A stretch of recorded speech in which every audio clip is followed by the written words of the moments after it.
Hi, this is David Orlofsky. Welcome to the Parsha in 5, where in 5 minutes we try to give you an insight into the Parsha. Parshas Beshalach, Parshas Shira.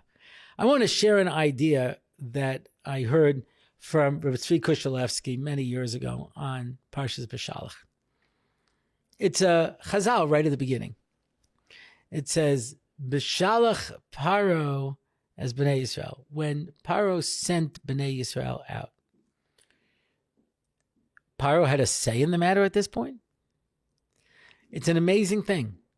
Bnei Yisrael would not leave until Paro gave them permission to leave. Now, you're not going to stop me, right? I can do whatever I want. Look at how I have devastated your country.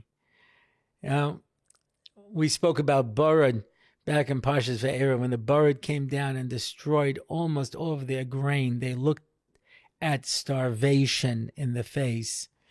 But they said, okay, we still have some food left, the crushed grain. There's some grain that wasn't destroyed. He says, no problem. He sends in the arba to eat everything up. Now there's no food to be had. You know, the country was devastated. It was just absolutely terrible. Paro says, go.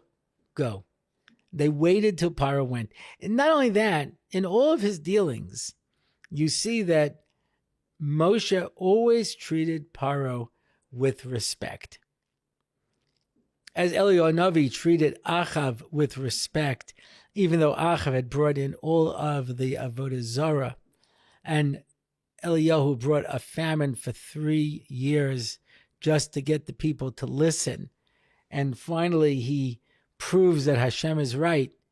And he says, now it's going to rain. And he runs in front of Achav's horse in order to show him kavod.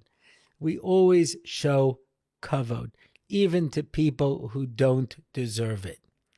Yeah? There's a concept of being able to speak with kavod. So what does the Chazal say on this?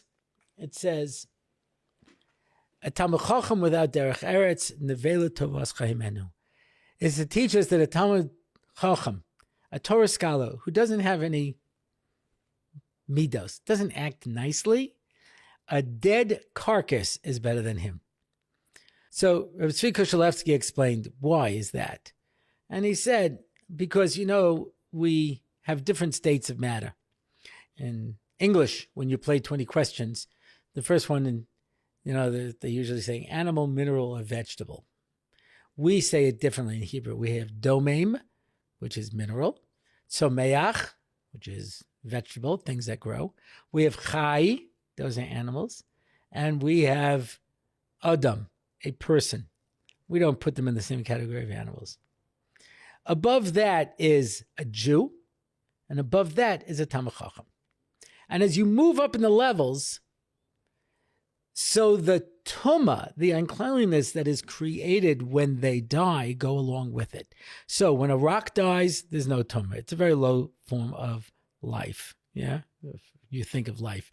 It could be that they have some level of consciousness. As you see, the rocks were all arguing by Yaakov who he should put his head on, whether that's meant to be taken literally or not. But okay, you could say there's some concept.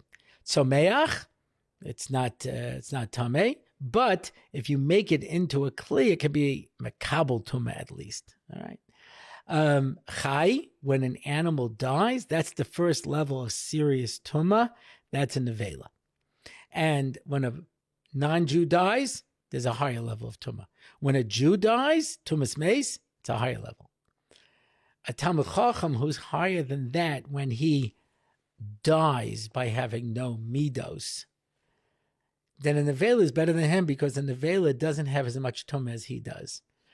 A person, no matter how great they are, is not a nice person.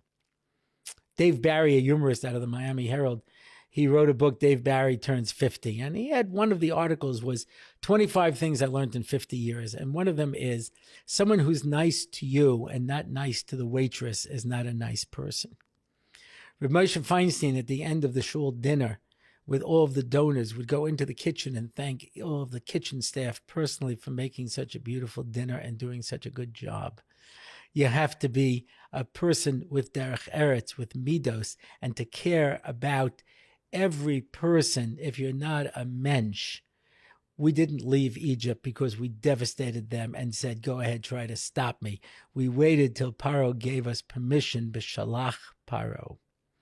Good Shabbos.